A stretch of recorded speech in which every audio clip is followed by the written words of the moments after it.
एकदम सजी सवरी सीधे लक्ष्मी की ही तरह रहना है। ये प्रत्येक सनातन धर्मावलंबी का धर्म है। तो अगर इनको खुश करने के लिए आपको झूठ भी बोलना पड़े तो इसमें रंच मात्र भी निंदनीय नहीं है, दोष नहीं है।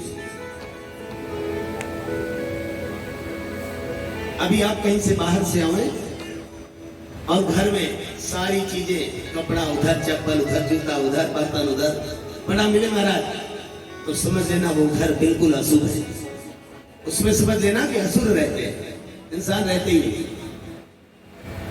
वैसी स्त्रियों को लक्ष्मी नहीं कहा जाता है जिनके घर में सामान सब इधर उधर पड़े हैं, रात्रि के सोए हुए बिस्तर अभी वैसे के वैसे पड़े हुए हैं, तो महाराज ये सब अशुभ है। ऐसे घर में आई हुई लक्ष्मी लौट जाती है। और जिन घरों में देखें कि स्त्रियां स्वयं भी व्यवस्थित हैं, सजी संवरी साफ सुथरी हैं, अपने बाल बच्चों को व्यवस्थित रखे हैं, अपना पूरा घर सारी चीजें करीने से सजा रखी हैं, उनके यहां लक्ष्मी उनके घर को छोड़कर कभी जाती ही नहीं है। स्त्री को हमेशा प्रसन्न रहना चाहिए, खुश रहना चाहिए। पुरुष बाहर से कहीं से आया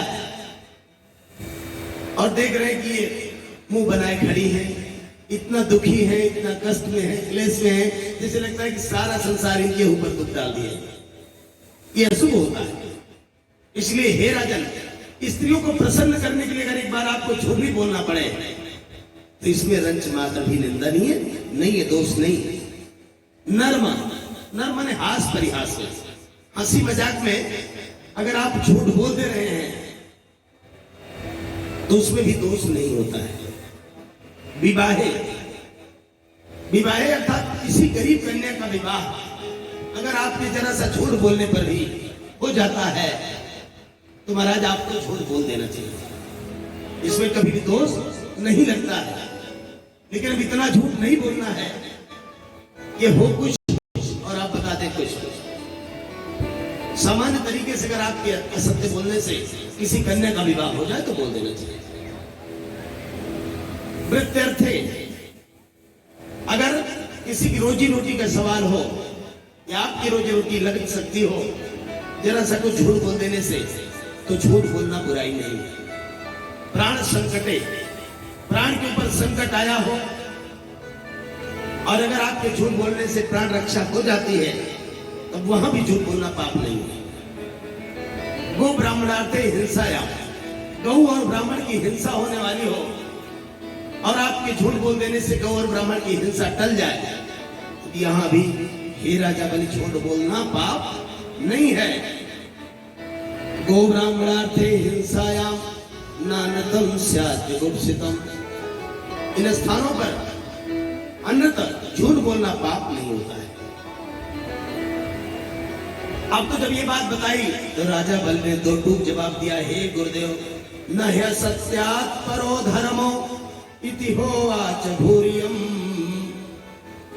हे गुरुदेव, भूमाता कहती है, धरती माता कहती है कि मैं सब कुछ सह सकती हूँ, सब कुछ सह सकती हूँ। मेरे ऊपर लोग खनन करते हैं, मुझ निष्ठा का त्याग करते हैं, ऊंची ऊंची इमारतों का भार, अनेक अनेक पापियों का भार भी मैं सहन कर सकती हूँ। लेकिन यदि धरती पर एक भी झूठा व्यक्ति होता है तो मैं उसके पाप का भार सहन नहीं कर पाती। इसलिए हे सरकार, अब मैं झूठ कैसे बोलूं? मैं झूठ नहीं बोलूंगा और इनको मैं दूंगा। राजा बल संकल्प करने को तैयार होता है और महाराज जैसे ही संकल्प पूरा हुआ, जो वामन था वो विराट हो गया। जो वामन था वो विराट हो गया और सरकार ने प्रथम तल में, प्रथम एक पग में अतल वितल सुतल तलातल महातल रसातल और पाताल, ये 7 लोग नीचे के, और दूसरे चरण से, दूसरे पग से भूलोक, भुआलोक, स्वालोक, महालोक, जनालोक, तपालोक, सत्यलोक, 7 लोग ऊपर के नाप लिए सरकार। इसी समय महाराज जब परमात्मा के श्री चरण ब्रह्मलोक का भेदन करके ब्रह्मलोक पहुंचे, ब्रह्मा जी ने प्रभु के श्री चरणों को देखा और प्रभु के श्री चरणों को धुल करके ब्रह्मा पितामह ब्रह्मा जी ने अपने कमंडल में चरणामृत रख दिया। उन्हीं भगवान श्री हरि का चरणों तक है। जगत पावनी पुण्य सलीला भगवती गंगा महारानी। बोलो गंगे मैया की। गंगा मैया कालांतर में जब महाराज भगीरथी प्रयास से धरती पर आती है सगर के पुत्रों को मुक्ति प्रदान करने के लिए, वही पतित पावन भगवती गंगा आज भी हम लोगों के समक्ष विराजमान है। गंगा गंगे दियो ब्रूयात् योजना नाम शतान्यपि। गंगा नहाना छोड़ो, गंगा का दर्शन छोड़ो, गंगा गंगे दियो ब्रूयात्। एक बार सैकड़ों योजन दूर से भी जो एक बार गंगा शब्द कह देता है उसको भी सत्य मुक्ति मिल जाती है। महाराज गंगा महारानी इतनी महत्व है। अच्छा, किनके घरों में गंगा जल है? सबके घर में। अरे वाह, किसमें? पेप्सी वाले बोतल में, प्लास्टिक वाले बोतल में, ज्यादातर इसी में होगा। या तो पेप्सी वाले बोतल में होगी गंगा महारानी, या तो प्लास्टिक वाले डिब्बे में, पक्का है। वही बड़भागी हाथ उठाए जिन्होंने भगवती गंगा को अपने यहाँ गंगा जली लोटे में, पीतल के लोटे बढ़िया से रखा है। एक हाथ का बहन जी का बहुत बहुत धन्यवाद आपको। आपके यहाँ भी बहुत अच्छा। मेरे भाई, गंगा सामान्य जल नहीं है, गंगा हमारी संस्कृति है, गंगा हमारा प्राण है, गंगा हमारा अस्तित्व है, गंगा हमारा वजूद है, गंगा हमारा धर्म है, गंगा हमारी माता है, गंगा हमारे पिता है, गंगा हमारी पूर्वज है, गंगा हमारे प्रभु का चरणोदक है। गंगा सामान्य नहीं है, गंगा है तो हम हैं, गंगा है तो हमारी संस्कृति है, गंगा है तो हमारा धर्म है, गंगा है तो हमारे जीवन की शुचिता है, सात्विकता है। और उन गंगा जी को जो हमारी संस्कृति का प्राण है, उनको हमने पेप्सी में वाले बोतल में रख रखा है, प्लास्टिक वाले बोतल में रख रखा है। अरे महनीय जनों के लिए महान पात्र भी होना चाहिए।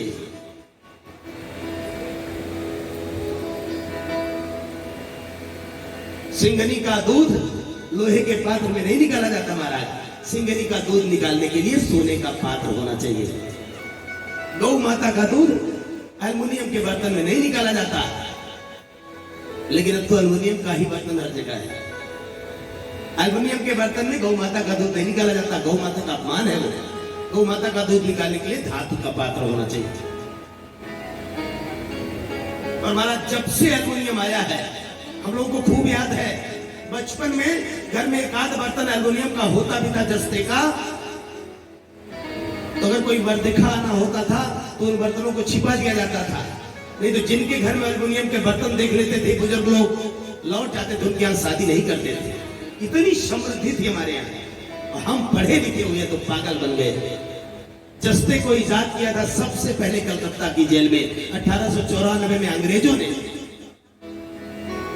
जो कैदी, क्रांतिकारी कैदी जेल में बंद थे, कि इनको जस्ते के बर्तन में भोजन बनाओ, इनको खिलाओ, ये अपने आप मर जाएंगे, एक दिन अपने आप ही मर जाएंगे। नहीं तो बताओ महाराज, हमको भगवान ने ऐसे ऐसे अंग दिए हैं, हमारी किडनी, हमारा लीवर, हमारा फेफड़ा, ऐसे ऐसे अंग है महाराज कि आपके पूरी उम्र आपकी बिता दें और मरते समय दूसरे के शरीर में प्रत्यारोपित कर दिया जाए तो उसकी भी 20-25 साल पार कर लेते हैं। ऐसे अंग बनाए थे भगवान ने। क्या हुआ कि 25 साल के नौजवान की किडनी, लीवर डैमेज सब थे। क्या हुआ? कोई विचार किया आपने? उसका कारण यही था कि आज हमारे घर में धातु के पात्र बेच दिए गए। हम जस्ते के बर्तन में भोजन बना रहे हैं, जस्ते के बर्तन में, बड़े बड़े टब में अपने माननीय अतिथियों को भोजन करा रहे हैं। तो पागलपन है हमारा और कुछ नहीं। हम लोगों के घर में तांबे का, पीतल का खंखरा हुआ करता था, हंडा हुआ करता था, बड़ा बड़ा बर्तन। और जिनकी बराबरी करते हो उनको जाकर देखो, उनके आज भी वही धातु का पात्र है। हम पागल बन गए महाराज। हम जस्ते में खाने लगे, जस्ते खिलाने लगे। क्या समझते हो? संस्कृति का जो क्षरण धीरे से होता है, धीरे से होता है, लेकिन दिखता नहीं हमको। आपको हम कुकर लाए तो एल्युमिनियम का लाए, बटलोई लाए तो एल्युमिनियम की लाए, सब कुछ एल्युमिनियम ही तो है। जैसे हमारे साथ षड्यंत्र हुआ कि अपनी देसी गौ माता को ज्यादा दूध के नाम पर गौशाला से बाहर किया गया और सुअर की प्रजाति की टाइप 1 का मिल्क देने वाली जर्सी गायों को हमारे गौशाला में लाकर बैठाया गया। एक कुचक्र था, सैकड़ों साल पहले एक कुचक्र चला। आप यूट्यूब पर सर्च करके देखो, टाइप 1 और टाइप 2 का मिल्क देने वाली गायों के बारे में आपको पता चल जाएगा। जो अपने भारत की शुद्ध भारतीय नस्ल की गायें हैं वो टाइप 2 का मिल्क देती हैं। टाइप 2 का मिल्क दुनिया का सबसे सुंदर दूध माना जाता है और टाइप 1 का मिल्क देने वाली जर्सी गाय जो अधिकाधिक दूध पैदा करने वाले देश हैं, वहां से आप पढ़ो, लाखों टन दूध डेली वो लोग समुद्र में फेंकवा दिया करते हैं, लेकिन जर्सी गायों का दूध वो नहीं पीते। हमारे यहाँ डेयरियों में, हमारे यहाँ घरों में ज्यादा दूध देने के नाम पर हम 15 लीटर वाली गाय के चक्कर में अपनी शुद्ध गौ माता को जो अमृत देती थी महाराज, हमारी गौ माता के दूध में क्षण होता था, अनेक ऐसे तत्व होते थे जो हमारी हड्डियां मजबूत करते थे, जो हमारी दृष्टि कायम रखते थे, जो हमारे दांत मजबूत करते थे, सब हमने खो दिया। मेरे भाई, ज्यादा दूध के चक्कर में हम क्यों पड़े? 50 ml दूध देने वाली आपकी गौ माता 10 लीटर दूध देने वाली जर्सी गाय से कई गुना अच्छी क्यों भूल गए? और यही दशा रही तो आने वाले 10 सालों बाद आप नोट कर लीजिए, डॉक्टर आपको लिखेंगे कि आपको देसी गाय का दूध 10 ml सुबह और 10 ml शाम पीना पड़ेगा, तब आप ठीक होंगे। एक दिन आने वाला है।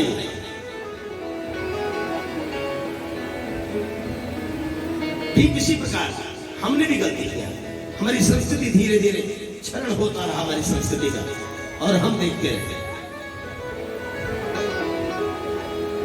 श्री गंगा जी हमारे लिए महत्वपूर्ण, हमारी प्राण है। गंगा जली लोटा मिलता है बर्तन की दुकानों पर, बढ़िया पीतल का पात्र होता है, उसे आप अपने घरों में लाएं, 250-300 रुपए का लोटा मिल जाता है, उसे अपने घर में कल ही खरीद कर लाओ सब लोग, और गंगा मैया को उस पात्र में सजा करके पूजा स्थल पर तो बढ़िया से रखो। गंगा नाम लेने से आपका जीवन पवित्र हो जाएगा महाराज। गंगा जी को अपने घर में ठीक से स्थापित तो करो। वो ब्रह्म द्रव है, पानी नहीं है। माता पिता मनुष्य नहीं है, गंगा जल नहीं है, गीता ग्रंथ पुस्तक मात्र नहीं है, तुलसी पौधा मात्र नहीं महाराज। इस महत्व को समझो, अन्यथा हम कहीं पे नहीं रहेंगे। पाश्चात्य बनने के चक्कर, पाश्चात्य संस्कृति को अपनाने के चक्कर में, इस अंधानुकरण में हम बहुत पीछे हो जाएंगे। इसलिए मैं आप सबसे हाथ जोड़ू, गंगा मैया को आप सब अच्छे पात्र में स्थापित करेंगे, वायदा करिए आप सब करेंगे। कल आप सब गंगा जली लोटा लाओ, और गंगा मैया को अगली बार जब इनके बहाने कहीं मुलाकात हो तो ये सुनने को न मिले कि आज भी गंगा मैया पेप्सी वाले बोतल में रह रही है, ये ठीक नहीं है।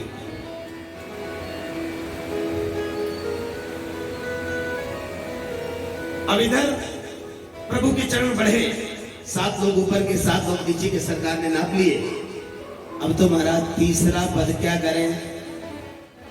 भगवान नारायण ने, वामन भगवान ने राजा बलि से कहा, हे बलि, तेरा दान तो पूरा ही नहीं हुआ, 2 ही पद में तो तेरी सारी संपदा नप गई।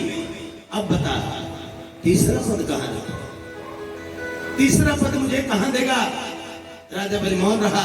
भगवान ने गरुड़ को आदेश दिया, तो कहा बांध दो इसको, क्योंकि जब संकल्प करके व्यक्ति नहीं पूर्ण कर पावे तो उसको नर्क का भागी होता है।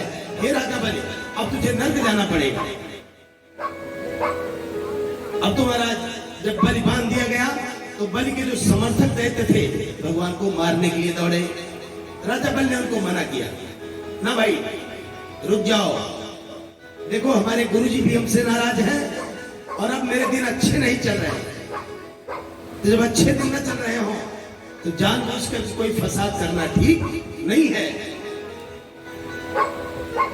सारे दैत्य मान गए। अब इधर राजा बलि को एकाएक बुद्धि आई।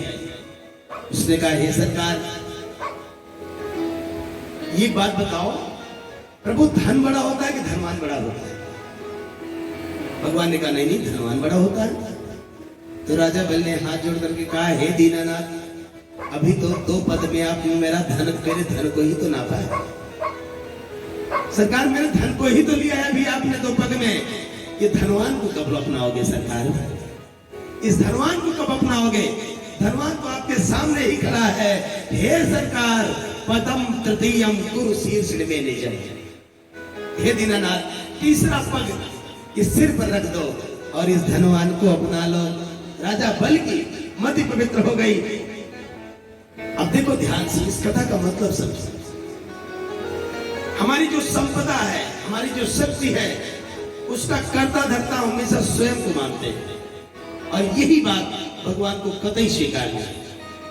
भगवान ने बहुतों को बहुत कुछ दिया है, अकूत संपदा दी है, लेकिन परमात्मा कहते हैं कि मुझे ये कतई स्वीकार नहीं है कि तू ये कहे ये सब तो मेरा है। प्रभु उस पर प्रसन्न होते हैं जो ये कहता है कि सब सरकार का है, सब ईश्वर का है। परमात्मा ने मुझे इसका सेवक रक्षक समझाया।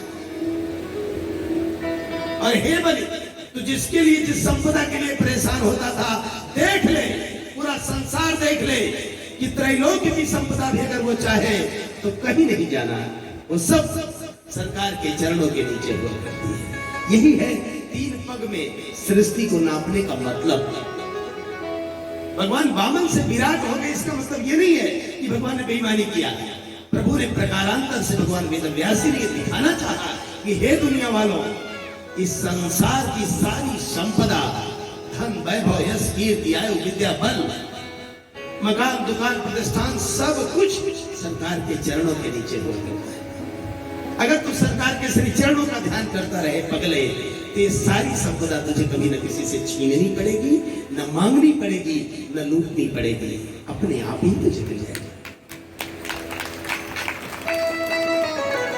जिस संपदा को प्राप्त करने के लिए, जिस शक्ति को प्राप्त करने के लिए लोग दूसरों को धोखा देते हैं, छल करते हैं, कपट करते हैं, तमाम प्रकार के कुचक्र करते हैं, षड्यंत्र करते हैं, सरकार कहते हैं कि बिल्कुल भी परेशान होने की आवश्यकता नहीं है।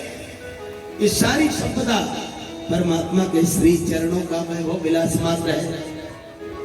यदि तू सर्वतो भावेन प्रभु की शरण में आता है तो अपने आप उस संपदा का अधिकारी बन जाता है। तो क्या जरूरत थी तुझे? नहीं।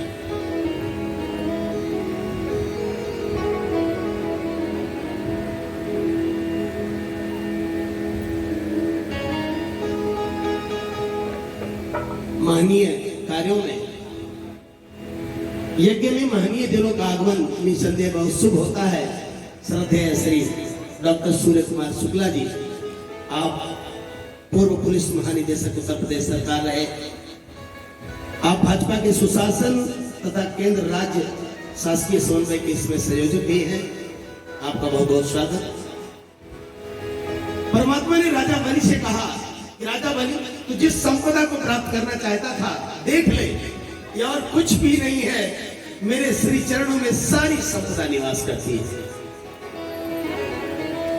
और जब राजा बलि ने यह कहा कि हे प्रभु,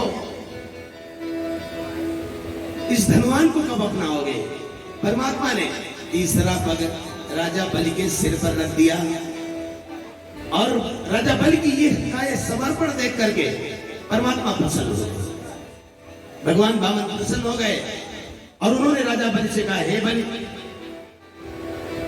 मैंने तुझे बांधा तभी तुझे क्रोध नहीं आया, मैंने तेरा सब कुछ छीन लिया तभी तुझे रंच मात्र भी क्रोध नहीं आया।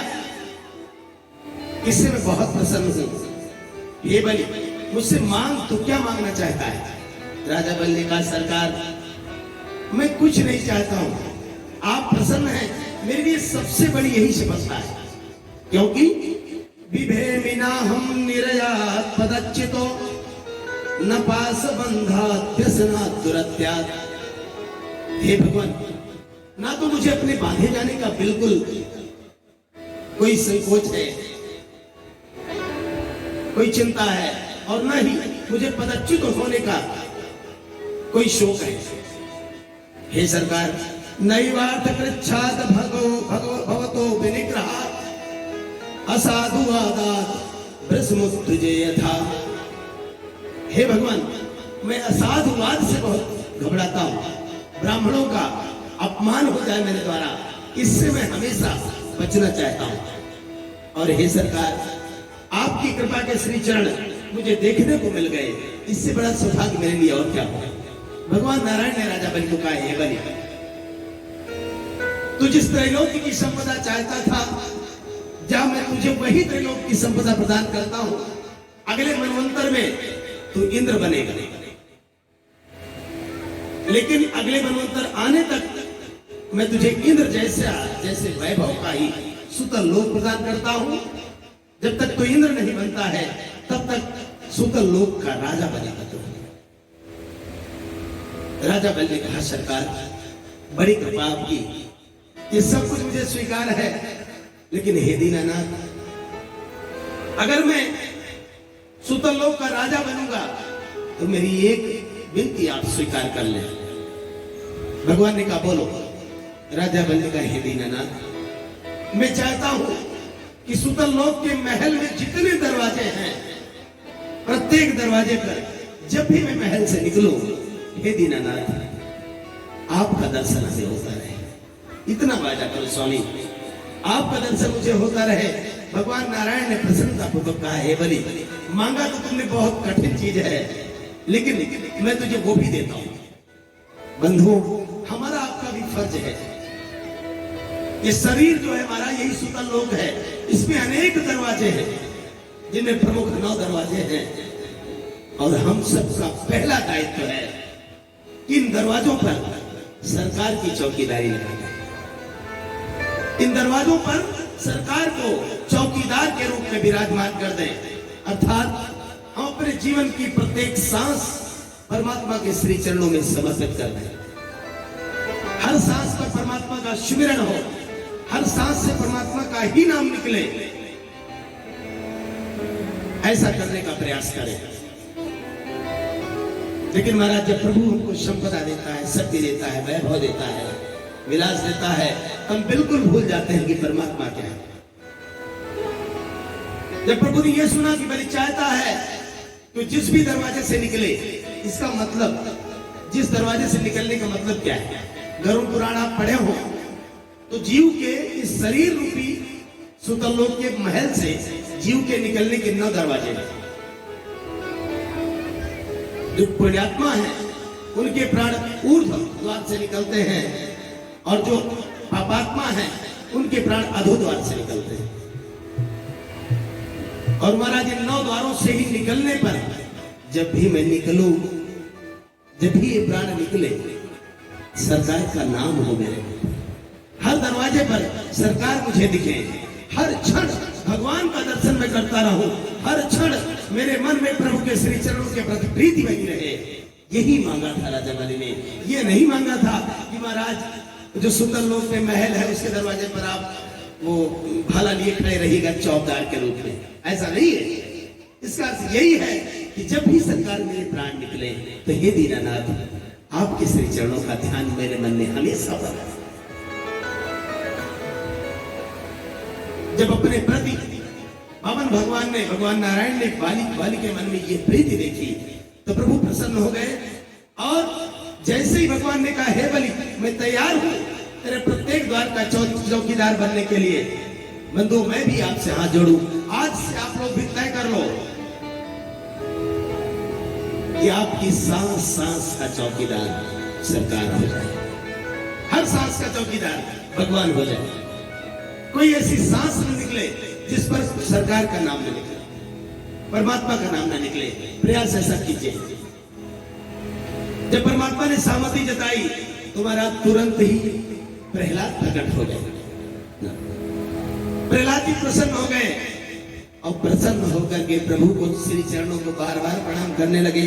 हे भगवान, नैमं विरिंचो लभले लभते प्रसादम न श्रीर न सर्वाक्ति मुता परेते यन्नो सुराणाम सिदुर्ग पालो विश्वाभिवंदैरपि वंदितांग्रे। हे दीननाथ नैमं विरंचो लभते प्रसादम। आपने असुर कुल में जन्मे मेरे पौत्र के ऊपर जो कृपा करी, हे सरकार, ये सौभाग्य तो आज तक ब्रह्मा और शंकर को भी नहीं मिला। हे दीननाथ आपने इस दुर्ग का, जीव के जीवन का जो दुर्ग है शरीर रूपी, इसके द्वारपाल बनने को स्वीकार करके आपने संपूर्ण असुर कुल को कृतार्थ कर दिया। हे भगवान, हमारे कुल को धन्य कर दिया आपने। प्रहलाद जी बहुत प्रकार से धन्यवाद ज्ञापित करते हैं। देखो बंधु, धन्यवाद ज्ञापित करना अपने आप में एक उपासना है, पूजा है। ये काम हम सबको करना चाहिए। ये पब्लिक स्कूल वाले, इंग्लिश मीडियम वाले जो स्कूल खुले हैं, ये महाराज और कुछ सिखाएं या नहीं सिखाएं, एक काम तो बहुत बढ़िया सिखाते हैं अपने बच्चों को। ये बात बात पर कहते हैं, बेटा थैंक यू बोला कर, थैंक यू बोला कर। कोई आपको एक टॉफी दे तो थैंक यू बोला कर, धन्यवाद बोला कर। बंधुओं, धन्यवाद बोलना ये सामान्य गुण नहीं है, ये कृतज्ञता है दाता के प्रति जो आपको कुछ भी दे रहा है। ये संस्कृति बताती है कि अगर एक टॉफी भी कोई दे रहा है आपको, तो थैंक यू बोलो, धन्यवाद। किसी ने आपको साइड दिया, धन्यवाद। तो धन्यवाद बोलना बहुत बड़ी पूजा भी है। आप कुछ भी नहीं करो, केवल इतनी पूजा करते रहो महाराज, और परमात्मा आपको सबसे प्रिय न मानने लगे तो मुझको बता। आप इतना करो, दिन भर में जब भी आपको अवकाश मिले, सुबह शाम, खाते पीते उठते बैठते, जब भी आपको एकांत मिले, एकांत में आप भगवान को याद किया करो। किस लिए याद किया करो?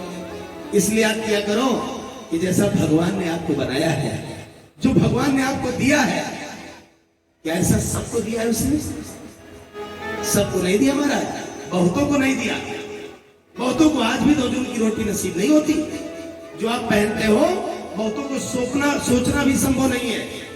जहां आप रहते हो उसे कितनों ने आज तक देखा भी नहीं है। जो आप बोलते हो वो दूसरों के लिए सपना है। जैसा आप दिखते हो वो दूसरों के लिए मॉडल है। ये प्रभु की कृपा नहीं है। प्रभु की इस कृपा को, प्रभु के इस अनुदान को याद किया करो, और याद करके प्रभु को धन्यवाद दिया करो। धन्यवाद दीननाथ, धन्यवाद मेरे प्रभु, आपको बहुत बहुत धन्यवाद। सरकार मुझको इतना सुंदर शरीर दिया, परिवार दिया, पुत्र पौत्र दिए, बढ़िया नौकरी दिया, समाज में मेरी अपनी प्रतिष्ठा है, मकान दिया, दुकान दिया, मेरे बच्चों की नौकरी लग गई। ये सब प्रभु की कृपा नहीं है मेरे भाई, ये प्रभु की अथाह कृपा है। इसको याद करके और तुम केवल इतना किया करो, बड़े नतमस्तक हृदय से कहा करो, धन्यवाद प्रभु। हे प्रभु, आपको बहुत बहुत धन्यवाद। मुझे तुमने मालिक बहुत कुछ दिया है, तेरा शुक्रिया है, तेरा शुक्रिया है।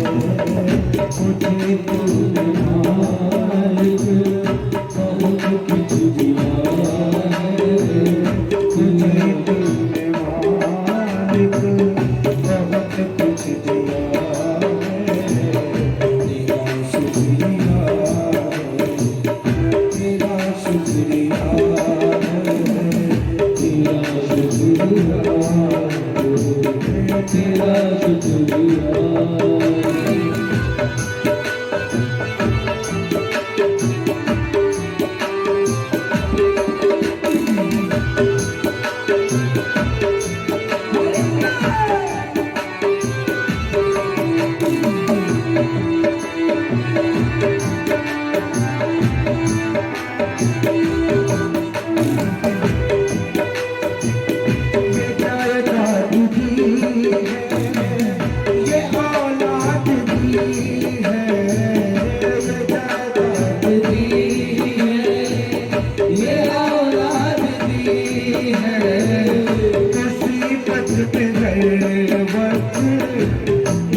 तेरी बंदगी से मैं रंगा हूँ मालिक, तेरे ही करम से मैं जिंदा हूँ मालिक, तेरे ही करम से मैं जिंदा हूँ मालिक।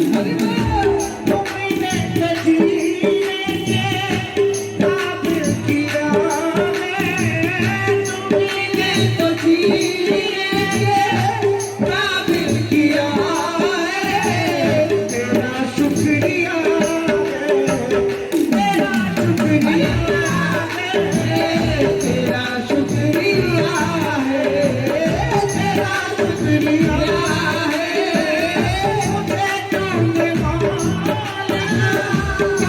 कुछ दिया है, मुझे तुमने बहुत कुछ दिया है, तेरा शुक्रिया है,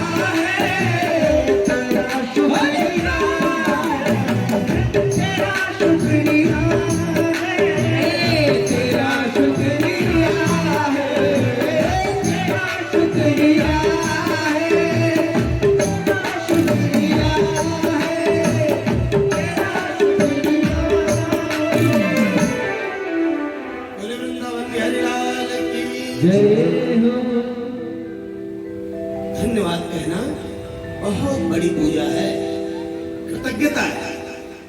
आपका धन्यवाद कहना दाता को आपको और भी देने के लिए प्रसन्न करता है, विवश करता है। कोई आपके प्रति तरी को पुकार करे और आप उसका धन्यवाद दो तो दाता के मन में और भी अच्छा काम करने की, और भी अनुदान देने की बात पैदा होती है। इसलिए मेरे भाई, तुम कुछ न कर सको, कोई भी मंत्र तंत्र न जानो, तो इतना जरूर किया करो।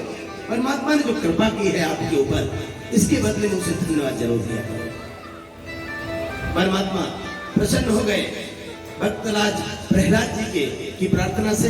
हे प्रभु, आपने असुर पर जो कृपा की है, इसके लिए आपको बहुत बहुत धन्यवाद। अब इधर शुक्राचार्य जी आते हैं, परमात्मा से क्षमा मांगने लगे।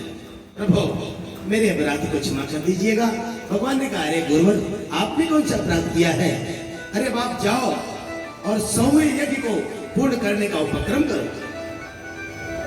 शुक्राचार्य जी ने कहा, अरे सरकार, जिस यज्ञ में आपका आगमन हो जाए, अब वह यज्ञ पूर्ण रहेगा क्या? हे सरकार, जिस यज्ञ में आपके श्री चरण का ध्यान मात्र किया जाता है, वह यज्ञ तो पूर्ण हो ही जाता है। और जिस यज्ञ में स्वामी स्वयं आप पधार गए, वह यज्ञ कहाँ पूर्ण रहने वाला है? और अब तो राजा बलि का यज्ञ पूर्ण होता है और प्रहलाद जी राजा बलि को लेकर सुतल लोक जाते हैं। सुतल लोक में राजा बलि प्रसन्नता पूर्वक अपने परिकरों के साथ निवास कर रहा है। इधर एक दिन देवर्षि नारद जी बैकुंठ लोक को गए और भगवती महालक्ष्मी जी से पूछा, मैया, महाराज कहाँ गए? भगवती लक्ष्मी ने कहा, नारद क्या बताऊं, काफी दिन हो गए सरकार को गए हुए, अभी तक ना तो कोई खबर है, न ये पता ही कि कहाँ है भगवान। नारद जी ने कहा कि आपको ऐसे ही पता नहीं रहती? अरे मैया, भगवान ने नौकरी कर लिया है। कहाँ? राजा बलि के यहाँ गेटमैन बन गए हैं।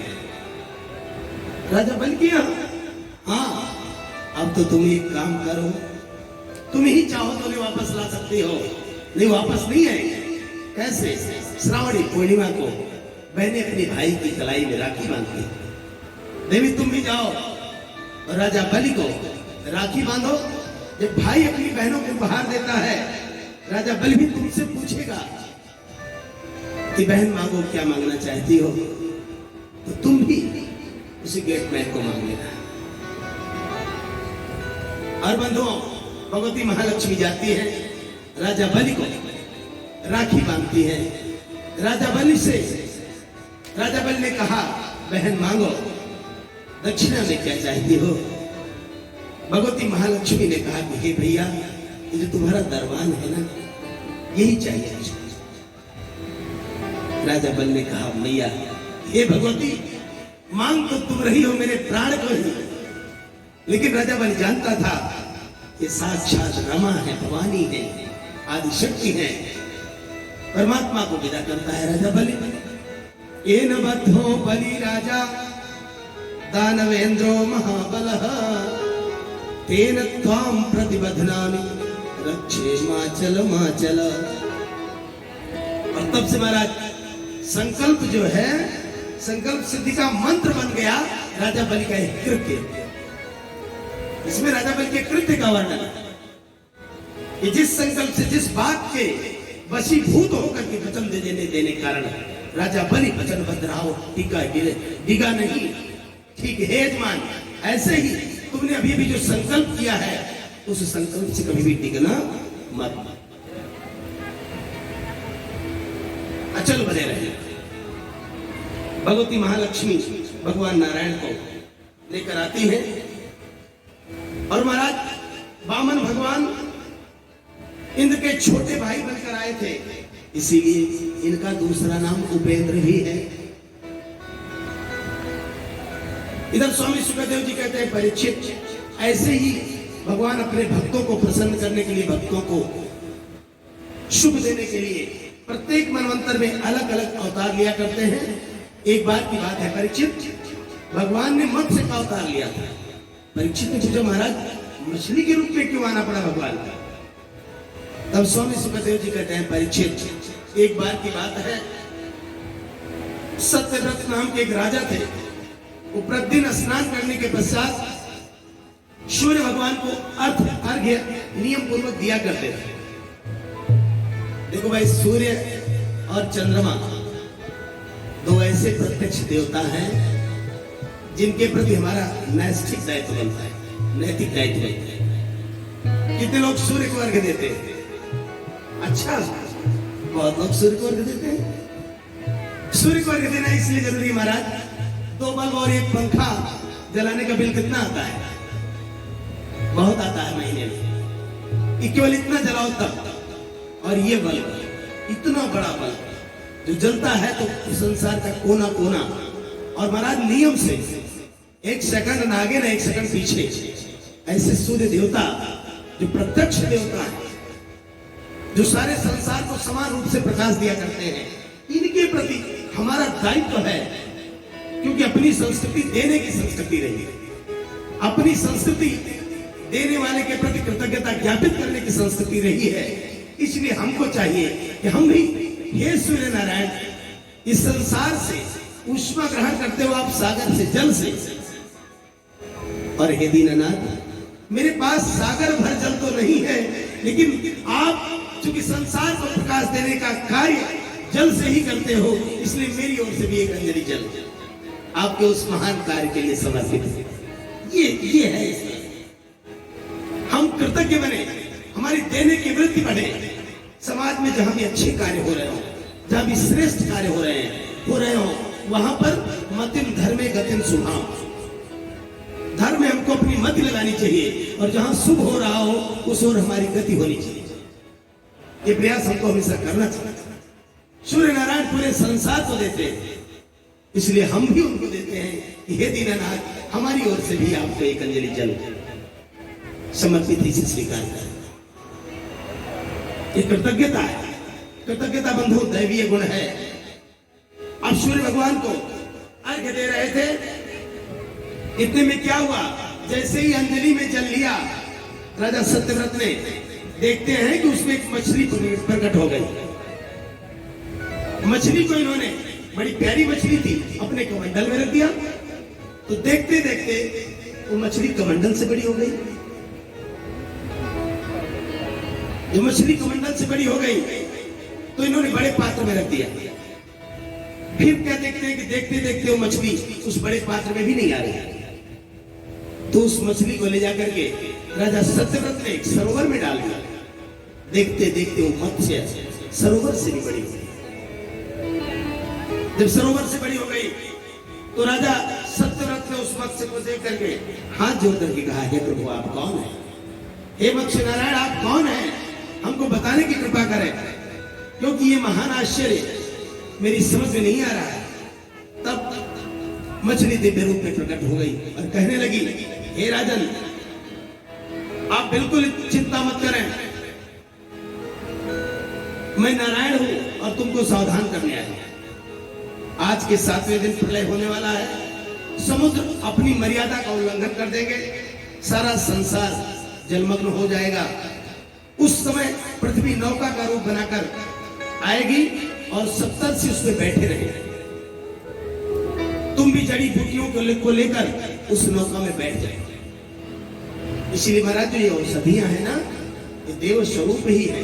प्रलय में भी इन औषधियों का विनाश नहीं हुआ था, क्योंकि महाराज सत्यव्रत ने इन औषधियों का संरक्षण किया था। औषधियों को लेकर बैठ जाना और मुझ मत्स्य की सींग से वासुकी नाग को रस्सी बनाकर उस नौका को बांध लेना। इतना कहकर वो मत्स्य अंतर ध्यान हो गई और वही हुआ। नौका पृथ्वी बनी हुई आई, सत्यव्रत मनु उसमें बैठ गए। भगवान ने बड़ा सुंदर उपदेश दिया महाराज मन को, जिसे आज भी हम लोग मनुस्मृति के रूप में पढ़ा करते हैं। स्वामी सुखदेव जी कहते हैं, राजन, इसी प्रकार प्रत्येक मनवंतर में भगवान हमेशा ही अनेक प्रकार के अवतार लिया करते हैं। अब मैं आपको 9वें स्कंद में चंद्रवंश और सूर्यवंश का परम पवित्र चरित्र सुनाता हूं। परीक्षित, इसे ध्यान से सुनो। महाराज मनु के इक्ष्वाक, नृग, शर्याति, दिष्ट, धृत, करुष, नरिष्यंत, पृथक, नभग कभी आदि 10 पुत्र हुए महाराज। और इन 10 पुत्रों से इस सूर्यवंश का पूरा विस्तार हुआ। इनमें शर्याति नामक जो पुत्र थे, उनकी एक बेटी हुई सुकन्या, और धोखे से च्यवनमुख मुनि की आंख नष्ट हो जाने के कारण च्यवनमुनि के साथ ही उसका विवाह हुआ। बाद में च्यवनमुनि ने असुरी कुमारों के सहयोग से नवयौवन प्राप्त कर लिया था। इन्हीं शर्यात के वंश में महाराज रेवती हुए और इनके 100 पुत्रों में से सबसे बड़ा था ककुदमी, जिसको उसकी बेटी थी रेवती।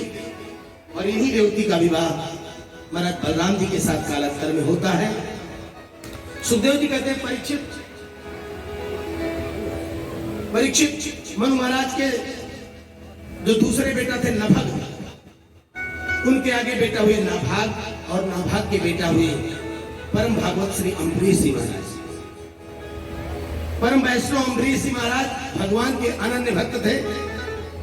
भक्त होने के साथ साथ सप्तद्वीप वसुंधरा के एकमात्र अधिपति भी थे। लेकिन फिर भी महाराज अम्बरीश जी भगवान की अष्टयाम सेवा किया करते थे। सवै मनः कृष्ण पदारविंदयोर वचांसि वैकुंठ गुणानुवर्णने करौ हरेर मंदिर मार्जनादिषु श्रुतिं चकाराच्युत सत्कथोदय। महाराज अम्बरीश चक्रवर्ती सम्राट थे, फिर भी देखो महाराज उनकी निष्ठा परमात्मा के प्रति। यहाँ तो महाराज थोड़ी सी धन संपदा क्या हुई, ज्यादातर तो लोग तो भगवान को भूल ही जाते हैं, कहते हैं पूजा पाठ बेकार की चीज है। और अगर कहीं करने की बात भी आती है तो यही सोचते हैं कि ज्यादातर काम अगर पंडित जी को बुलवा कर करवा दिया जाए तो एक बार हो जाए घर में, ऐसे ही एक बार अनुष्ठान, बाकी देखा जाएगा नहीं फल। और जबकि सत्य बात यह है महाराज, आप ब्राह्मण से करवाएं वो अच्छी बात है, लेकिन अगर खुद परमात्मा की उपासना नहीं करते हैं, साधना नहीं करते हैं, कभी साल भर में भगवान को भोग आपके घर में लगा ही नहीं, और एक बार साल भर में पंडित जी को बुला करके आपने अनुष्ठान करवा दिया तो उस अनुष्ठान का कोई मतलब नहीं। अनुष्ठान का अर्थ यह होता है कि आपकी जीवन पद्धति में, जीवन शैली में वो अनुष्ठान उतरना चाहिए।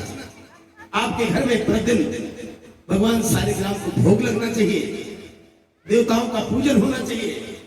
अब तो फादर्स डे और मदर्स डे का प्रचलन खूब चला रहा है, पूरी फेसबुक पटी रहती है मदर्स डे के लिए। मेरे भाई, उस एक दिन ही मदर्स डे नहीं होता है। अरे पगले, जिस माँ की बदौलत तेरी दौलत है, उसके लिए दिन विशेष कैसे हो गए? उस माँ के चरणों में बैठना प्रतिदिन तेरा सौभाग्य होना चाहिए, एक दिन विशेष के लिए थोड़ी माँ। बस कोई एक विशेष दिन आएगा तो फादर्स डे होगा, बस कोई एक दिन विशेष आएगा तो मदर्स डे होगा, बाकी के दिनों में माता पिता कोई मतलब नहीं। ये तुम्हारा भ्रम है, ये तुम्हारा दिखावा है, छल है। अपने उस परम सत्ता के प्रति जिसकी बदौलत को इस संसार में। अगर तुम्हारे लिए मां प्रतिदिन आदरणीय है, ये तुम्हारे लिए तुम्हारा पिता इस संसार का सबसे बड़ा हीरो है, तुम्हारी मां तुम्हारे लिए संसार की सबसे बड़ी देवी है, तब तुम्हारा मदर्स डे और फादर्स डे मनाना सार्थक है। मां रो रही है रगत के आंसू, मां रो रही है एक रोटी के बिना, और तू उस विशेष के दिन मां को जबरदस्ती पकड़ कर उनके साथ फोटो खींचा कर फेसबुक पर डाल रहा है कि मैं ही सबसे बड़ा बेटा हूं इस संसार का। ये दिखावा बंद करो, परमात्मा की पूजा प्रतिदिन करो, प्रतिक्षण करो, और हर घर में नियम पूर्वक करो। नहीं तो वो दिन आने वाला है महाराज। आज क्यों ये स्थिति आई है कि हमारा वो नौजवान जो फांसी के फंदे को चूम करके खुद फांसी का फंदा गले में डालता था, वही 25 साल का नौजवान क्या हुआ कि आज बात बात पर फांसी लगाने को तैयार है। हम फौलादी जिगर के लोग होते थे, हमारे सामने अंग्रेजों की तोपें मौन हो जाया करती थी, हम इतने फौलादी थे। क्या हुआ कि तुम्हारी जुबान निकलना बंद हो गया, सिर्फ इसीलिए कि तुमने दिखावे छोड़ करके बाकी कोई काम नहीं किया। दिखावा नहीं होना चाहिए। प्रतिदिन पूजन करो, प्रतिदिन भगवान की सेवा करो, तब कोई अनुष्ठान सार्थक होता है। और घर में साल भर एक दिन भगवान को भोग भी नहीं लगा, और आप 11 पंडितों को बुला करके मां तुझे करवा रहे हैं, क्या मिलने वाला है? भगवान जान रहे हैं कि इसके यहाँ मेरे जाने का मतलब ही क्या है। ये पंडित जी जिस दिन जाएंगे उसी दिन मेरी घंटी इस घर में बजने वाली नहीं है। क्या फायदा है ऐसा अनुष्ठान चलने से? महाराज अम्बरीश सवई मनः कृष्ण पदारविंदयो बचांसी वैकुंठ गुणानुवर्णनि। अपने कानों से महाराज अम्बरीश सदैव भगवान की कथा सुनते थे, हमेशा भगवान की कथा सुनते थे, वाणी से भगवान श्री हरि के गुणानुवाद किया करते थे, और सम्राट होकर भी ठाकुर जी के मंदिर का सम्मार्जन स्वयं किया करते थे, साफ सफाई स्वयं किया करते थे। और यही महाराज अम्बरीश जी भगवान के लिए जो भोग लगता था उसको पीसने के लिए आटा भी स्वयं चलाते थे, जबकि चक्रवर्ती सम्राट थे महाराज, सामान्य नहीं थे। एक दिन की बात है, महाराज अम्बरीश जी चक्की चला रहे थे भगवान के भोग लगाने के लिए, प्रसाद तैयार करने को। इतने में क्या देखते हैं कि पीछे से बड़ी सुंदर सुगंध आती है, बड़ी सुंदर सुगंध आई। तो भगवान महात्मा अम्बरीश जी ने जब पीछे मुड़कर देखा तो नारायण अपने पीतांबर से हवा कर रहे थे। अम्बरीश खड़े हो गए, अरे सरकार आप इतना कष्ट से रहे। अम्बरीश से भगवान नारायण ने कहा, हे राजन, तुम चक्रवर्ती सम्राट होकर के मेरे लिए अपने हाथ से इतनी सेवा कर सकते हो, तो जो भक्त मेरे लिए इतना कष्ट सहता है उसके लिए मैं कुछ भी करूं, कुछ क्यों न करूं।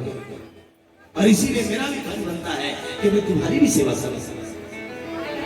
भगवान नारायण अम्बरीश को पंखा कर रहे थे, और इतने प्रसन्न हुए भगवान कि उन्होंने महात्मा अम्बरीश जी को अपना सुदर्शन दिया और बोले, हे राजन, मेरा ये सुदर्शन तुम्हारी सुरक्षा में हमेशा रहा करेगा। जब तक तुम जिंदा रहोगे ये सुदर्शन तुम्हारे पास हमेशा रहेगा, तुम्हारी रक्षा के लिए। जब भी तुम पर कोई संकट आएगा ये सुदर्शन तुम्हारी रक्षा करेगा। बोले वृंदावन बिहारी लाल की जय। बड़े ही सौभाग्य का विषय है, जैसे कि व्यास जी महाराज जी ने बताया। हम सभी के बीच परम श्रद्धेय डॉक्टर सूर्य कुमार शुक्ला जी, पूर्व डीजी पुलिस महानिदेशक उपस्थित हैं। मैं आपसे निवेदन करूंगा व्यास मंच पे आने का कि आप पूज्य महाराज श्री को आकर माल्यार्पण करके आशीर्वाद प्राप्त करें। मुख्य यजमान जी भी साथ में आवे।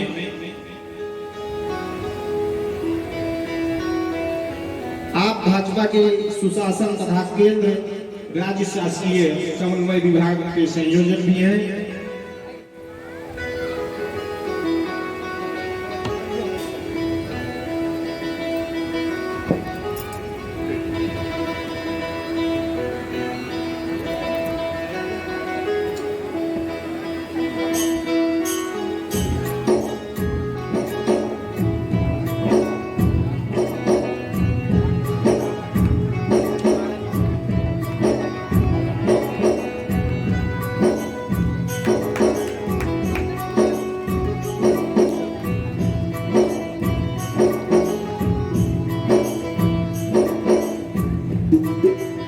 सरकार जी से आप सभी स्वागत करें।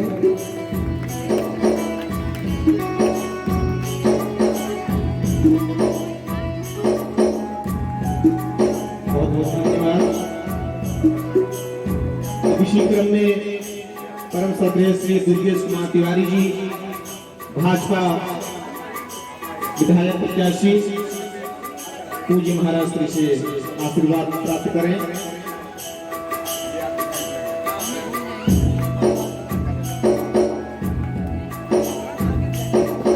इसके पश्चात श्री विनीत तिवारी जी स्वतंत्र गर्ल्स डिग्री कॉलेज के प्रबंधक पूज्य महाराज श्री से आशीर्वाद प्राप्त करें।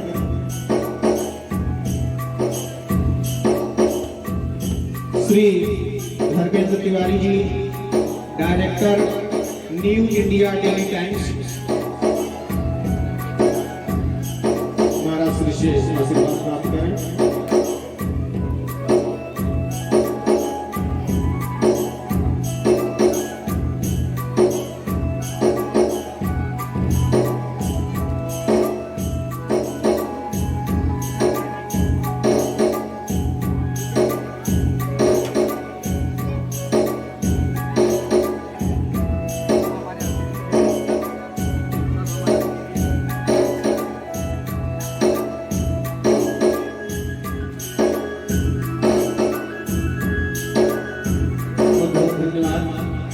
आप सभी सदस्यों को जय श्री राम, जय श्री श्याम। बोलो वृंदावन बिहारी लाल की। भगवान नारायण प्रसन्न हुए और अपना सुदर्शन महाराज अम्बरीश की सेवा में रख दिए। हे अम्बरीश, तुम पर कभी भी कोई संकट आएगा तो उस समय ये मेरा सुदर्शन तुम्हारी रक्षा करेगा। और महाराज एकादशी का व्रत, निर्जल एकादशी का व्रत किया करते थे महाराज अम्बरीश जी। एकादशी का व्रत किए, व्रत तो सफल हो गया, उनका पूर्ण हो गया। लेकिन जब द्वादशी में व्रत का पारायण करने लगे, पारण करने लगे, तो इतने में महात्मा दुर्वासा जी आ गए। अब जब ब्राह्मण आ गया तो बिना उनको भोजन ग्रहण कराए कैसे स्वयं ग्रहण करें। निवेदन किया, सरकार आप चले प्रसाद पाएं, इसके बाद हम भी पारण करें। दुर्वासा जी ने कहा कि राजन, बस संध्या करके मैं लौटता हूं, आप प्रतीक्षा करें। प्रतीक्षा करने लगे महाराज अम्बरीश। दुर्वासा ऋषि गए और महाराज लौटे ही नहीं। बहुत देर हो गई लौटने में। इधर द्वादशी बीती जा रही थी, पारण न होने से एकादशी का फल निष्फल हो जाता। महात्मा अम्बरीश बड़ी संकट में है। ब्राह्मणों से उन्होंने सलाह लिया क्या किया जाए। ब्राह्मणों ने कहा, देखो भाई, भगवान नारायण का जो चरणोदक है, चरणामृत है, वो भोजन भी माना जाता है और प्रसाद भी माना जाता है, जल भी माना जाता है। तो आप भगवान नारायण का चरणोदक ले लो और आपका पारण भी हो जाएगा और आप बच भी जाओगे व्रत के निष्फल होने से। महाराज अम्बरीश ने वैसा ही किया। दुर्वासा लौट कर आए और जब इस वृत्तांत को उन्होंने सुना तो उनको क्रोध आया। यो माम अतिथि मायाता मा तीर्थेन निमंत्रे च। हे राजन, तुमने मुझ ब्राह्मण को निमंत्रण दिया और निमंत्रण देने के बाद मुझको खिलाए बिना खुद ही पहले खा लिया। देखो महाराज, गृहस्थी के बहुत कठोर नियम होते हैं। गृहस्थी में भोजन कर लेना ऐसी नहीं है। गृहस्थी में भोजन करने का विधान यह है कि अगर आप गृहस्थ हैं तो सबसे पहले आपके घर में जो बुजुर्ग हो उनको खिलाना चाहिए, उसके बाद बच्चों को खिलाना चाहिए, तब स्वयं खाना चाहिए। अब तो महाराज हमें लगता है यह परंपरा होगी कि सब लोग खा पी लेंगे आराम से, जो बच्चे उसको बाबू हम खाएंगे। लेकिन ये नहीं होना चाहिए। अगर आपने किसी ब्राह्मण को, अतिथि कोई आ जाए, तो इसीलिए पहले जब हमारे घरों में भोजन बनता था महाराज, तो एक दो खुराक हमेशा ज्यादा बनता था। अब तो गजब स्थिति है भाई साहब। किसी के यहाँ आप चले जाइए तो माताएं चूंकि पहले से ही पूछती रहती है कि बताओ 4 रोटी बनाए आज कि 5 रोटी बनाए, कै रोटी खाओगे। अगर तीने रोटी खाओ तो ज्यादा अच्छा है। तो जिनके यहाँ गिन गिन कर रोटी बनती है तो कौन सा धर्म होगा उस धर्म में? हमारी माताएं भोजन बनाती थी कि अगर एक दो रिश्तेदार कभी भी आ जाए, कोई भी आ जाए दरवाजे पर, तो उनको चूल्हा जलाने की जरूरत नहीं है। अब तो इसलिए महाराज बड़ी मुश्किल है चूल्हे जलना। ज्यादा तो पतिदेव से कह देंगे कि इनको लेकर होटल में चले जाओ, खिलाया घर में चूल्हा नहीं जले तो ठीक है। और जिन घरों में ये बात पहले रहा करती थी महाराज, आज भी उनके यहाँ भगवती लक्ष्मी कभी विदा नहीं आती। जब से हम सारे काम गिन गिन कर करने लगे, बहुत गड़बड़ हो गया। न भोजन का सत्व रहा और न ही आपस में प्रेम रहा। पहले माताएं भोजन बनाती थी प्रेम से अपने पुत्रों को, पति को, भाई को, बच्चों को खिलाने के लिए, तो आपस में प्रेम हुआ करता था। अब हमारा प्रेम गिनती में रह गया है, तो गिनती में हम सम्मान भी पा रहे हैं, सब बातें खत्म हो गई हैं। अब तो महाराज दुर्वासा ऋषि को बड़ा क्रोध लगा कि मुझे निमंत्रण दे करके और तुमने स्वयं ग्रहण कर लिया, पारण कर लिया। और महाराज क्रोध में आकर के उन्होंने अपनी एक जटा उखाड़ करके पटक दिया। भयंकर कृत्या प्रकट हुई और कृत्या ने मुंह फाड़ करके महाराज अम्बरीश को खाने के लिए दौड़ी, तो तुरंत ही भगवान का सुदर्शन प्रकट हो गया और एक ही क्षण में सुदर्शन ने कृत्या को नष्ट कर दिया। और कृत्या को नष्ट करने के बाद सुदर्शन ने दुर्वासा का पीछा कर लिया। दुर्वासा जी भगे प्राण रक्षा के लिए। भागते भागते दुर्वासा ऋषि पहुंचे ब्रह्मा जी के पास। ब्रह्मा जी से निवेदन करते हैं, हे ब्रह्मण, गजब स्थिति हो गई, मेरे प्राण रक्षा करो अन्यथा इस सुदर्शन मुझे मार डालेगा। ब्रह्मा जी ने जब देखा तो महाराज रात को सकई राम कर द्रोही। ब्रह्मा जी ने हाथ खड़े कर दिए, बोले भैया हमारे बस की बात नहीं है। शंकर के पास भागकर शिवलोक गए, वहां भी शंकर जी ने कहा ना भैया, भगवान के भक्त का अपराध किया है तूने, मेरे यहाँ इसका कोई प्रायश्चित नहीं है, आगे जाओ। महाराज दुर्वासा ऋषि भागते भागते भगवान वैकुंठनाथ के यहाँ गए और वहां पर दौड़ करके सरकार के चरणों में गिर पड़े। हे प्रभु, अपने सुदर्शन को आदेश दीजिए, मेरी रक्षा कीजिए, शांत कीजिए, इसको नहीं मुझे मार डालेगा। भगवान नारायण ने कहा, देखो दुर्वासा जी, अहम भक्त पराधीनो ये स्वतंत्र इवत द्विज।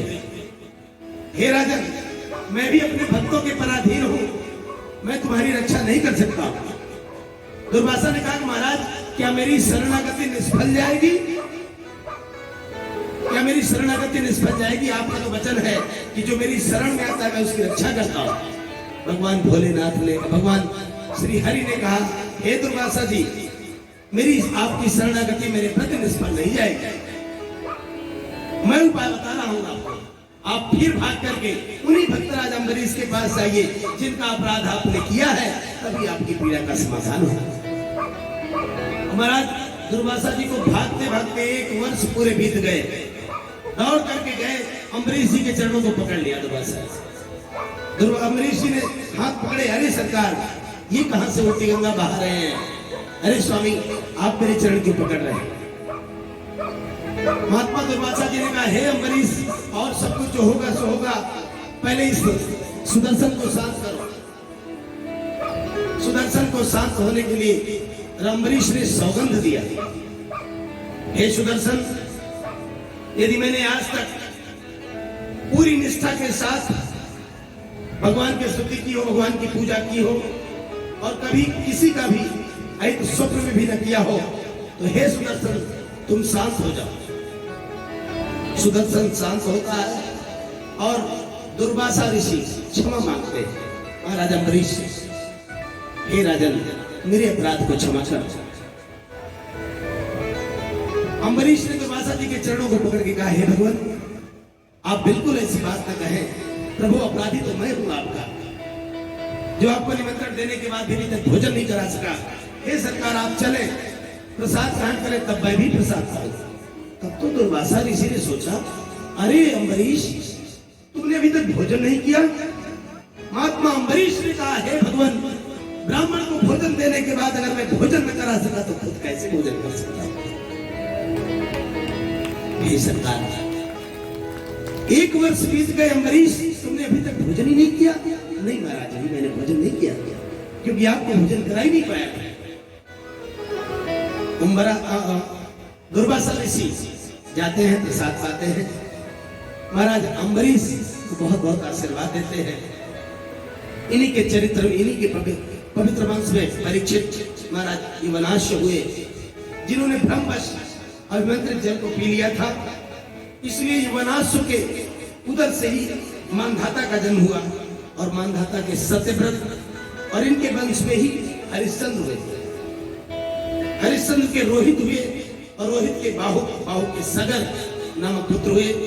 राजा सगर के 60,000 पुत्र हुए महाराज। एक बार गए और भगवान कपिल को बड़े अपशब्द कहे इन्होंने, तो पाखंडी है, तो ढोंगी है, अज्ञानी है, बहुत प्रकार से महाराज कपिल का अपमान किया इन्होंने, क्योंकि इनके यज्ञ का घोड़ा महाराज कपिल के आश्रम में बंधा पाया गया।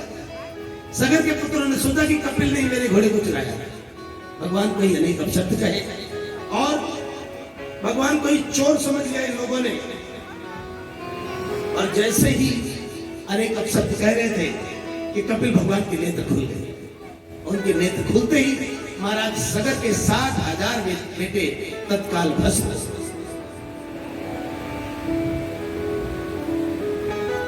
और जब कपिल भगवान ने ही उपाय बताया कि मां गंगा के पवित्र जल के स्पर्श से ही तुम्हारी मुक्ति होगी, तो महाराज सगर पुत्र असमंजस और असमंजस पुत्र अंशुमान, अंशुमान पुत्र दिलीप और दिलीप पुत्र भगीरथ, इन सब ने, केवल भगीरथ ने ही गंगा जी को लाने के लिए प्रयास नहीं किया महाराज। सब ने, भगीरथ से पहले कम से कम 5-6 पीढ़ी से इनके पूर्वजों ने गंगा जी को लाने का प्रयास किया। अंत में सबने क्रम से तपस्या की, तब भगीरथ के तप से गंगा मैया प्रकट हुई और प्रकट होते ही उनके अधिक वेग होने के कारण भगवान शंकर ने अपनी जटा में भगवती को स्थान दिया। आगे आगे फिर भगीरथ चल रहे हैं और पीछे पीछे भगवती गंगा। रास्ते में जन्म मुनि की कुटिया पड़ी, जिसे बहा दिया अपने वेग से गंगा जी ने। जन्म मुनि बहुत क्रोधित हुए और उन्होंने पूरी गंगा जी को पान कर लिया, पी लिया। भगीरथ जी बहुत अमले विनय करते हैं जन्म मुनि से, तो उन्होंने अपने कान से भगवती गंगा जी को प्रकट किया। इसीलिए भगवती का एक नाम जन्म मुनि से प्रकट होने के कारण इनका नाम जाह्नवी पड़ा है। बोलो जाह्नवी महारानी की। अंत में जहां पर सगर पुत्रों की भस्म पड़ी थी, वहां जाकर गंगा मैया ने जैसे ही अपने पावन जल का स्पर्श किया, यह जल स्पर्श मात्रेण ब्रह्मदंड हता अपि सगरात्मजादिवं जगमुहु केवलम देह भस्म भी। अब बताओ, जिनके जल के स्पर्श मात्र से सगर के जले हुए 60,000 पुत्र जीवित हो गए, मुक्त हो गए, कल्याण हो गया उनका, तो महाराज और उनका कल्याण हो गया जिन्होंने भगवान का अपराध किया था। और हम लोग मुक्त हो जाए भगवती गंगा मैया के स्पर्श से, इसमें कोई आश्चर्य की बात क्या है? बोलो गंगा महारानी की। सभी सगर पुत्रों का उद्धार हुआ। स्वामी सुखदेव जी कहते हैं, परीक्षित इन्हीं भगीरथ के वंश में राजा ऋतुपर्ण हुए। ऋतुपर्ण के सौदास, सौदास के अस्मत, अस्मत के नारी कवच और नारी कवच के खटवांग, खटवांग के दिलीप, दिलीप के रघु, जिनके नाम से रघुवंश चला। और रघु महाराज के पुत्र हुए अज, अज के पुत्र हुए दशरथ और दशरथ जी के 4 पुत्र हुए प्रभु श्री राम, श्री भरत, लक्ष्मण और शत्रुघ्न। अब तो महाराज स्वामी सुखदेव जी कहते हैं, परीक्षित सूर्यवंश के राजाओं का चरित्र यदि करोड़ों वर्ष तक गाया जाए, फिर भी इतना पवित्र और इतना विशद कुल है ये पूर्ण नहीं हो सकता। महाराज संक्षेप में ही सुना दीजिए। तो महाराज एक ही श्लोक में संपूर्ण राम कथा को सुना दिया स्वामी शुक्राचार्य जी ने। गुरु अर्थे त्यक्त राज्यो व्यचरदं वनं पद्भ्यां प्रियाया पाणिस्पर्शाक्ष्माभ्यां मृजित पथरुजो यो हरीन्द्रानुजाभ्यां वैरूप्या चूर्णख्या प्रिय विरह रुखारोपित भ्रूजिं विजिम्रण त्रस्ताब्धिबद्ध सेतु खलदव दहन कौशलेन्द्रो वतन्नः। भगवान श्री रामचंद्र जी का जन्म महाराज दशरथ जी के यहाँ हुआ, माता कौशल्या जी से लक्ष्मण भरत शत्रुघ्न इत्यादि समस्त भाई महाराज दशरथ यहाँ कौशल्या सुमित्रा और कैकेयी के यहाँ के गर्भ से प्रकट हुए। कालांतर में विश्वामित्र के साथ यज्ञ की रक्षा के लिए जाते हैं, अनेक राक्षसों का अनेक असुरों का परमात्मा वध करते हैं और वहीं पर प्रभु का विवाह, चारों भाइयों का विवाह महाराज जनक के यहाँ होता है। भगवती सीता, सुरकेत, मांडवी, उर्मिला के साथ चारों भाइयों का विवाह होता है। प्रभु लौट करके भगवती के साथ अयोध्या आते हैं। अयोध्या में माता कैकेयी के वरदान के कारण परमात्मा श्री राम को वनवास होता है। वनवास केवल के दौरान ही सीता हरण के पश्चात रावण जैसे अनेक आतताई असुरों का परमात्मा वध करते हैं। वध के पश्चात प्रभु अयोध्या आते हैं और अपने समस्त परिकरों के साथ अयोध्या में अनंत वर्षों तक सरकार राम राज्य की स्थापना करते हैं। इस प्रकार परीक्षित ये सूर्य वंश का भगवान श्री रामचंद्र जी का राम कथा का चरित्र था जो मैंने आपको बताया। अब सुखदेव जी कहते हैं, हे राजन, अब हमें चंद्रवंश की परम पुण्यमयी कथा का श्रवण कराने का कष्ट करें।